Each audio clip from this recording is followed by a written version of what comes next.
When you start a business, you don't need expensive Facebook ads or a big funnel. You don't need 100,000 followers when you are looking for the first 3 clients. So really start from scratch and define your niche, define what your business is all about. What are you talking about? What is your message you want to convey? And that also ties back to why are you doing this whole thing? Why do you want to start a business? And that's a great question for introverts because it gives a lot of stuff for reflection.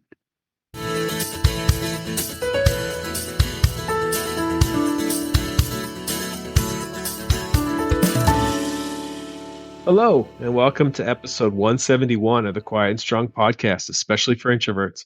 I'm your host, David Hall, and the creator of quietandstrong.com. This is a weekly podcast dedicated to understanding the strengths and needs of introverts. Introversion is not something to fix, but to be embraced. Normally, we'll air each episode on a Monday. Be sure to subscribe on your favorite platform. Leave a review. That would mean a lot to me. Tell a friend about the podcast and help get the word out there that introversion is a beautiful thing. Brigitte Münch is a business coach for female consultants, coaches, and lawyers in their first year of business.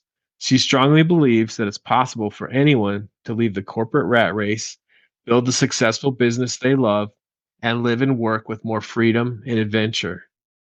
That's why she's dedicated to help women transition from employment to entrepreneurship, gain clarity about their business, and get their first clients. She has developed a proven business starter framework which is all about simplicity and authenticity, so her clients gain clarity and confidence to go out there, get their businesses off the ground, and make the impact they wish, without spammy social media, sleazy tactics, or complex tools. All right. Well, welcome to the Quiet and Strong podcast, Brigitte. Brigitte, it's so good to have you on today. Thank you. Thanks for having me. Yeah, we're going to get into the great work you're doing, especially with introverts. But before we do that, let's hear a little bit more about your journey. Tell us about what brought you to now being a business coach. So, where to start? I started my career as a musician, actually. And I realized quite quickly that I love music. I'm passionate about music and playing instruments, but I didn't want to practice that much. That was one reason. And I also felt it's probably not my true passion to teach it. I wanted to play the music. It was more the playing part I enjoyed. And then I did quite a shift and did something completely different, became a tech lawyer. So I went into the legal space and I worked in private practice for a couple of years. And then I worked in corporate.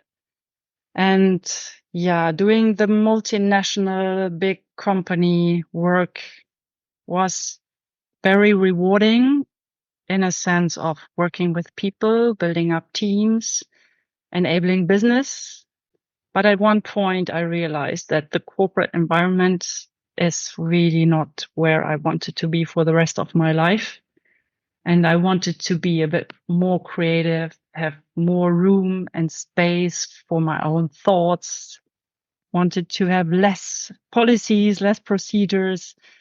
So it always felt like this corporate jacket I was wearing was a bit too tight for me at one point. And then the next restructuring round came and I took the chance to jump off and kind of resort my life. So I lived in Sweden at that point in time, being born in Germany. I lived in Sweden at that time. I was never really happy in that town, I must say, it was Stockholm. And I was missing the mountains so much. Yeah, being a passionate mountaineer, I wanted to live closer to mountains. And then I said, okay, I do a cut here. I pack my stuff. I leave corporate. I move to Switzerland and I start my own thing. And actually, I started as a career coach, career and business. So I worked with people who were a bit in a similar situation, who wanted or were forced to leave corporate and wanted to start their own thing. And quite quickly, I realized that doing the business coaching work was more where my passion was, to really be creative and start something new and be on that journey to leave the rat race and build up a thriving business to have more freedom and maybe adventure in the life. That was really what was driving me. And so Oh, here I am. that's amazing. And I know with talking with you before that introversion and being an introvert was also part of this journey. When did you figure out that you were an introvert? Honestly, I think it was somewhere during my corporate life, probably when I took on my first leadership roles and I went through these personality tests and leadership programs. And I remember there was the Gallup Strengths Finder, and there was also the Myers-Briggs. And it was so obvious that I was an introvert. And that was the first time a light bulb went up for me.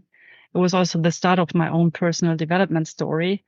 But it was really this realization, okay, there are different personalities, and I'm not weird or socially awkward when I need all this alone time and need to wind down and save my energy. It's actually my introversion. Yeah, that's amazing. And I like that you paired those two instruments because that was me too. It was the Myers-Briggs and Clifton Strengths together. And Clifton Strengths isn't about introversion, extroversion. It is about your strengths. What did you walk away with that one? How did that help you embrace your journey or embrace your personality? Oh, I'm a number one learner. And Yeah. I could totally relate to that. I could say, yeah, check in the box. That's totally me. And I am a learner until today. I just love it. And I have already been a learner as a kid. So unlike many other people, I loved going to school. I loved reading books already when I was in kindergarten. So doing the homework, school homework with my older sister. And I think that's also at the core of my own personal development Yeah. until today and probably forever. Yeah. Yeah. Learner is in my top 5 too. So we have that in Yeah, common. you see. Yeah.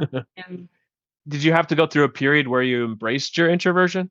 yeah, very much when I started my business because the marketing came in. Yeah. And that was really a challenge for me because, first of all, I had this prejudice against marketing. And then I wanted to work online. I knew I wanted to work international and on an international level. And that also meant I want to work online.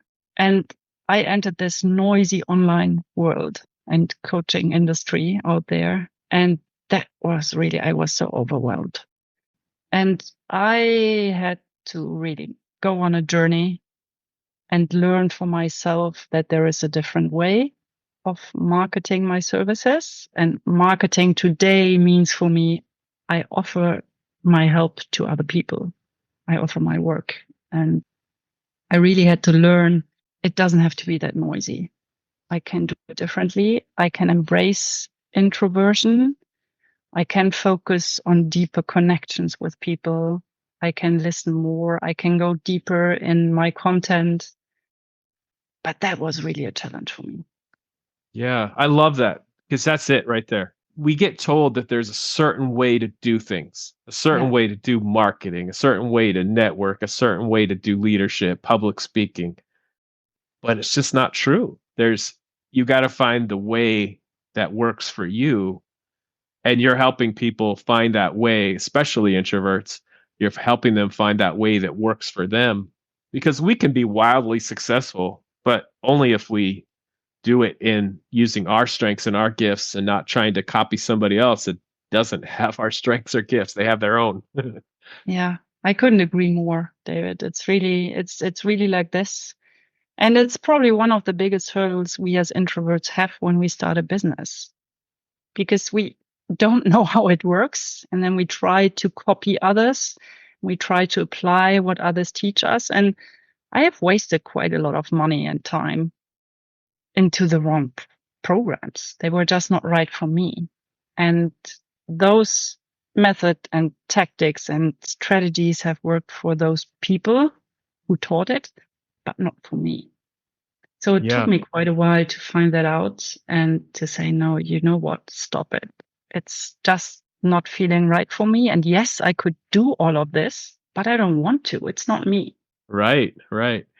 And so So, we're, yeah, sorry, just to add, I think this stepping out of your comfort zone is one of these things we hear so often. And I think that's true. Whereas we don't have to step out of the comfort zone, we can stretch our comfort zone. I like that much better.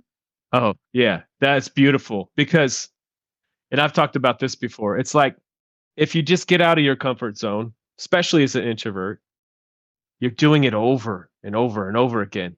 But Yeah.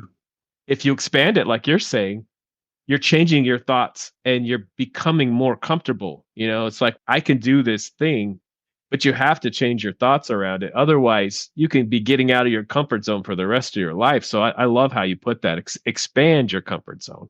Yeah. Yeah. And stay grounded in your comfort zone and grow from there. Yeah, that's great. Yeah. So we're going to get into introverts and building businesses, but just first, what's a strength that you have because you're an introvert? Oh, I think there are several. Thank you for that question. Yeah. I think good listening, active listening is one of the strengths I really have. And I found it quite interesting in my work as a coach. Sometimes I just ask a few questions and people just talk and talk and talk and they start developing their own thoughts and change their perspective. And they are so grateful. And sometimes I have to laugh because when they say, hey, thank you, that was such a great session, I think, yeah, but I just asked you 3 questions. I was just listening. But I think being heard, being seen, having the space for developing your own thoughts is really a rare thing nowadays, unfortunately, for many. And yeah, giving the space and listening to people read between the lines and reflect things, that's that's a great characteristic we have as introverts and a great strength, I think. Yeah, when you were saying that, that's the word that came to my mind, or words, giving space. And also, giving a few questions to prompt some Yeah. thoughts in that space. That's, I think we can be really good at asking questions sometimes. Sometimes I might ask too many. There aren't too many questions, I think. Yeah. And I think another thing also is creative thinking. So I work with female business starters in their first 3 years, and many have issues to really say with clarity what their business is about and what they are doing. And we peel off their strengths and their vision and their mission and what they can do. And connecting the dots by using creative thinking, I would say that's also a strength introverts have very often.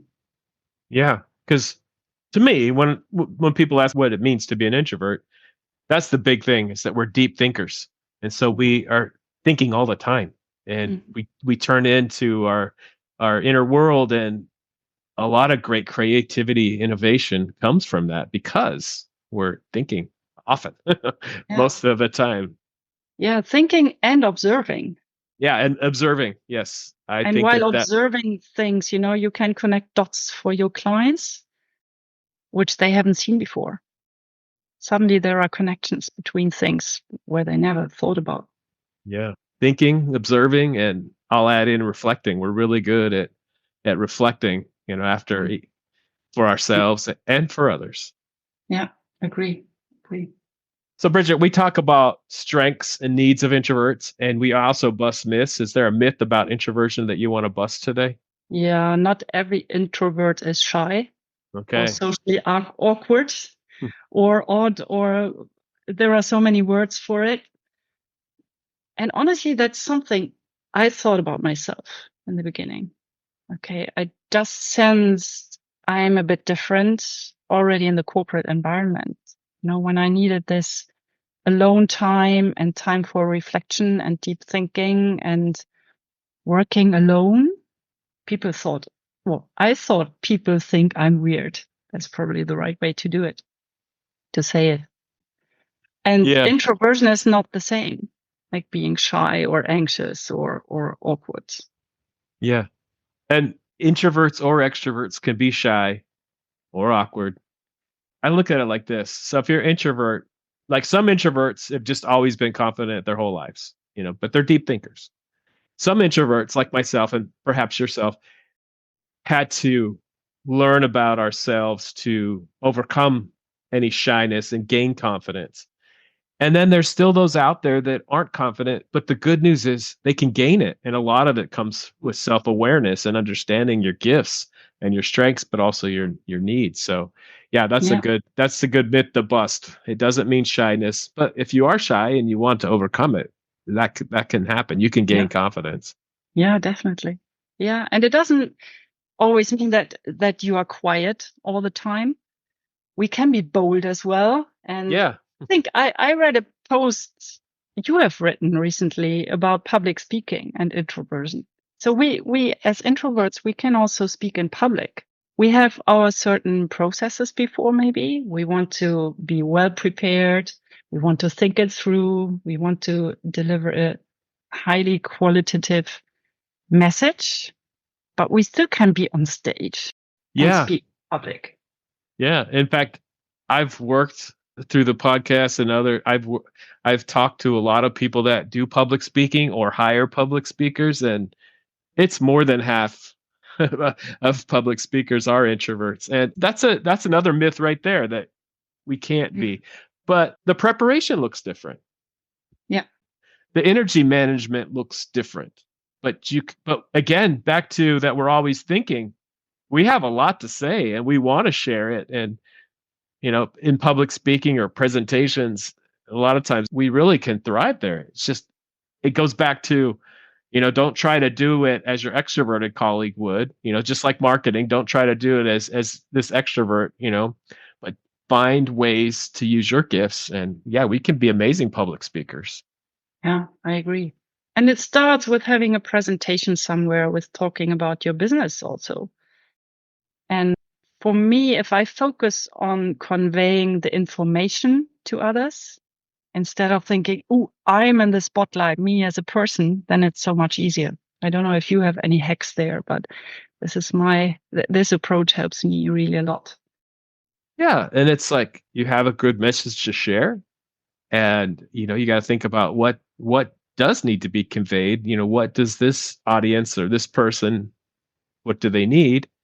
And I also say that usually we're not going to speak unless it's something that we're passionate about. So that really comes into play too, just being passionate about the topic and putting in the time. And, we're probably not going to be doing a lot of presentations or speeches about something that we're not expert in. Agree. Yeah. So let's say that there's an introvert that is now where you were, where they really want to make a change and maybe start their own business. What's your advice? How do they get started down that path? I would say start with the foundations. Like building a house, really start with the basement and build a strong foundation. And try to cut out all the distractions which are out there. When you start a business, you don't need expensive Facebook ads or a big funnel. You don't need 100,000 followers when you are looking for the first 3 clients. So really start from scratch and define your niche, define what your business is all about. What are you talking about? What is your message you want to convey? And that also ties back to why are you doing this whole thing? Why do you want to start a business? And that's a great question for introverts because it gives a lot of stuff for reflection. Yeah. It goes deep. So how do you help someone work through that and get the clarity they need to get started and really define what they want to do? I start with the niching, or I think niching it is in the US. Either way. Yeah. So, and that's really, it's building your foundations. So what is it you want to help people with? What's the one problem you solve for them? Who do you want to work with? there are probably different groups of people you want to work with or you can work with. So pick one so you can really target your marketing and your messaging to that one person. Define where you want to do it. Is it online? Is it more in person? Is it national work? Is it with people around the globe? And I always recommend, especially for introvert clients, focus on one platform. So is it LinkedIn? Is it TikTok? Is it Twitter? Whatever it might be. But focus on one thing so you don't get carried away in the jungle of social media out there. And always connect with your why. Why are you doing it? How do you deliver things? And where on their journey are your clients? So it's 6 questions I start with in the beginning, and those go quite deep, at least in parts, and really build your foundation and always come back to those foundations. And then we build an offer with the right price tag. People need to feel confident, again, talking about this, the comfort zone, when they go out there and start talking about themselves, their offer, and their prices. Yeah, absolutely. And I think it's good advice you gave to not get carried away with social media, to focus. I know Oh, yeah. there's a lot of different ways you can go and it can be overwhelming. What's your advice to introverts? Like how do they be visible out there, whether social media or other ways? Well, I think really it's choose your one platform, your stage, so to say, you want to use for offering your services to the world and to spread your message. And that can be one of the social media platforms. But again, I recommend to choose one. Or you say it's in person, then choose the format. Is it workshops? Is it webinars or one day intensives? Do I work with people one-to-one or do I work with small groups? And then really network with the people, connect with people. And that's something I enjoy really as an introvert, building deep connections. And for me, it's not the quantity, it's the quality. Yeah, absolutely. So what further advice do you have on building relationships in business, especially as an introvert? Yeah, it's really, it's use the right groups, for example, in social media, but use only 2 or 3 where you add value. So to really build up deep connections, add value to people, give away your stuff. It's in the beginning. I mean, don't focus that much on the money. It's good to have your financials under control, but your first focus should really be adding value to people and helping them. And they will start reaching out because they want to work with you if you do that. Serve Yeah. them first before you focus on the income. Okay. And what's some common mistakes that introverts might take in starting their own business? Well, I think the biggest mistake we have already touched upon, that's trying to copy an extrovert and really be distracted and think, okay, these people are talking about their 5, 6, 7 figures in the first year, and this is the method they brought them success, so I do the same. But as we said before, it doesn't work like this.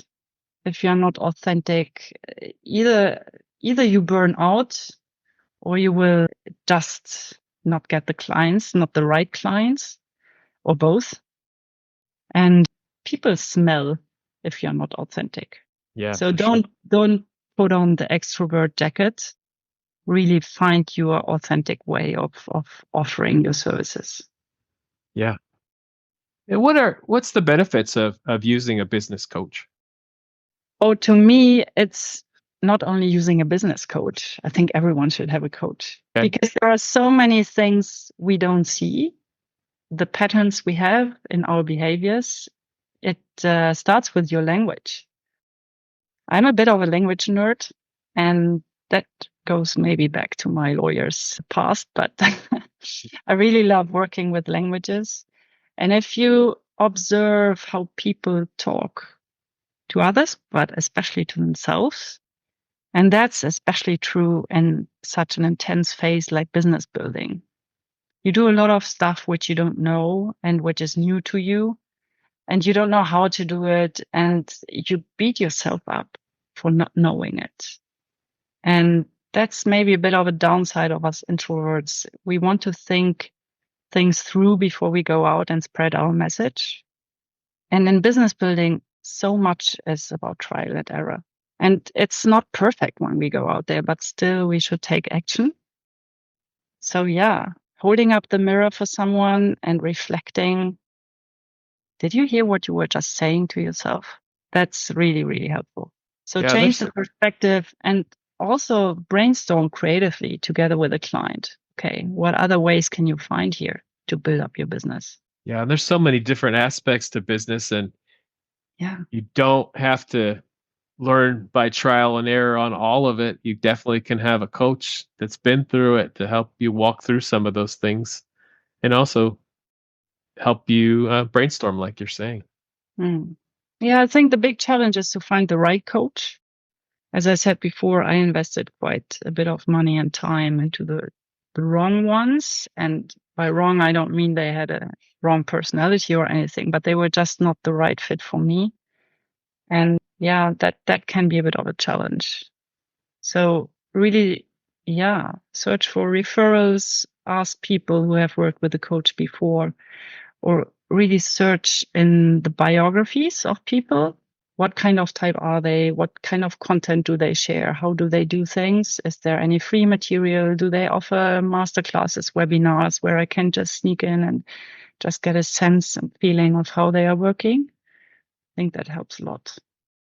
Yeah. And so I'm not going to say that introverts can't learn from extroverts, because we absolutely can. And you don't solely work with introverts, but I think often that we do learn a lot from fellow introverts, because we learn, ways that about their approaches. And so often it can be best to work, with a fellow introvert. Again, I'm not saying that we can't learn from extroverts, because we can, but often we will learn the best approach for us by learning from someone that is similar. Yeah, absolutely. I agree. Yeah. So in all of this journey to, figuring out you were an introvert to now, being a business coach, did you have to learn to set boundaries? Was that an important part of this journey? Oh, yes. Yeah, very much so. And for me, that was a big learning to understand that I need my downtime, my alone time, and that I need time to recharge my energy and determine what gives me energy. So for me, it's definitely nature, which means I have my time during my schedule and it's scheduled in to take a walk, to get fresh air, to really do some nice stuff, to swim in the lake in summer times or just be outside. And yeah, to understand that and really make an agreement with myself to stick to it, make it a habit, because it's so easy. You think I have to do all of this week, and then you get just lost in your busy schedule. And then, I mean, the first things we always skip is the time for ourselves. And that doesn't really work. Yeah, that was a big epiphany for me too, is just realizing, you know what? I love people. I need to collaborate, all of that good stuff, but I also need some time on my own. And, we're not always hearing that from the society that we're in. And so it's important to recognize that we absolutely need other people. We want to be with other people, but that time alone, it's necessary. It's also enjoyable, but it's a need for us, not just a want. Yeah, yeah, absolutely. So finding the balance, I think that's a big one. And yeah, some people also say, I can't sit at home alone the whole week. And I totally get that. But then find a way how it works for you. Go to a co-working space twice a week or something, meet other people, or do it 3, 4, 5 times, but only half a day. Whatever works for you, find it out. But see that you have some windows in your calendar which are just reserved for yourself. Yeah. And you said a key thing there. It's what works for you. Because Yeah. as we're talking, we probably have a lot in common. but there's probably ways that you recharge, and there's a different way that I recharge. So what works for you, but just knowing it's all okay. And part of you getting out into nature is in your busy life, you're also a ski instructor. Tell us about that. Yeah, that's follow your heart, follow your passion, isn't it? Yeah. So one of the reasons also why I moved to Switzerland, being from Germany originally and having lived in Sweden and worked across Europe, was my love for the mountains. And I learned skiing when I was a kid here in Switzerland, and I already worked as a ski instructor in my teenage days and university times because it was a good money I could earn during my vacation periods. And when I moved to Switzerland a couple of years ago, I thought I have to reactivate that. And it's really, I'm totally passionate about it. Working with kids, working with teens, whenever I can. I don't work with adults, to be honest, in this case, because you have to explain so much. And with kids, you just do the things and play around and have fun. So I become a kid myself when I'm on the slopes with them. And yeah, it's a great add-on to my work as a business coach because I learn how to coach younger people mentally. I also work voluntarily for the ski club as a mental coach for the young athletes, and it's so rewarding. In the end, they have similar problems because they deal a lot with confidence. What do they do if they fail? What do they do if they don't succeed immediately? So there are a lot of parallels between mountaineering and building up a business. And I use it in my business coaching as well. And yeah, just love it. Yeah, that's awesome. And you also get out in nature like you love. So Yeah, exactly. And it's independent of the weather. You have to go out there, no matter if it's snowing or the sun is burning. So it's really, really great. all right. Brigitte, this has been such a great conversation today. Is there anything else you want to add that we haven't talked about yet? Hmm. I don't think so. I think I mean, I could go on for hours now, but Yeah, me too. yeah, I think we've touched upon the important ones here. And I really enjoyed the conversation too. Yeah. So where can people find out more about the great work you're doing? Well, easiest thing is on LinkedIn. I love to connect with people. Again, really connect with people. So drop me a connect request, drop me a DM. I love to be in conversation with you.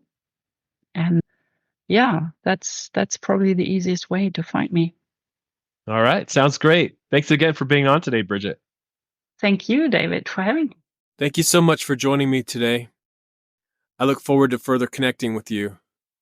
Reach out at david@quietandstrong.com or check out the quietandstrong.com website, which includes blog posts and links to social media channels. Send me topics or guests you would like to see on the show. If you're interested in getting to know yourself better, there's now a free Type Finder personality assessment on the Quiet and Strong website. This free assessment will give you a brief report, including the 4-letter Myers-Briggs code, and you can also have the option of purchasing the full report if you'd like to learn more. I'll add a link to the show notes. So many great things about being an introvert, and we need those to be understood. Get to know your introverted strengths and needs and be strong.